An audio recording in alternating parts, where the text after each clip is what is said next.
Hello everyone, today I am going to show a special video for Python functions. This is the short video.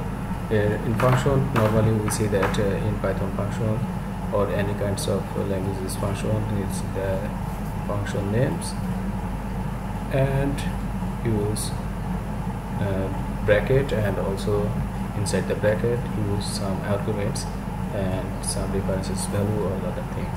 In Python there are some basic structure in defining the Python functions. Here def, this is the basic structure to define something functions, and def sum is the function name. Sum, you can use any other's name, look like variable name, and also use first parenthesis start and close, and inside the parenthesis you have to use the argument, and lastly this sign. And in this tutorial we have seen that you have to use two arguments that will be passed using the function. After creating the function, you have to call the function using the same name of the function and also same number of arguments here, and that will be passed to the argument 1, argument 2. Here we have used 10 and 20, and that will be passed to the argument 1, argument 2, that will be added by the total, and also print this total number of this. And lastly, return total.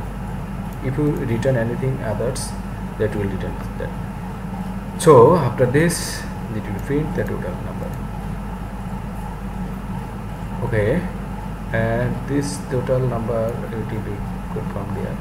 So if you run this program, that will see the output. This 3, 20 and 10, it will be the sum of the result is 30. If we use different types of arguments, that will, I hope this is very basic coding, you will understand easily.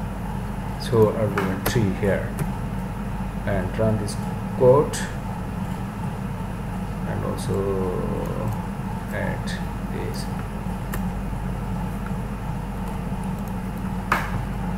argument 1, argument 2 and argument 3.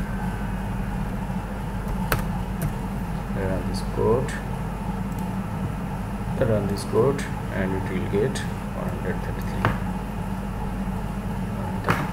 So if you guys like my video on my channel, you will stay subscribed, stay tuned to get new notifications from my video. Okay, after ending the basic Python basic sections of tutorial, we will go forward to the machine learning tutorial using Python. After that, we will discuss about deep learning using Python, and finally we will discuss image processing and deep learning based others, text based analysis and speech based analysis will be discussed, and also we will discuss for different types of projects. Thank you everyone.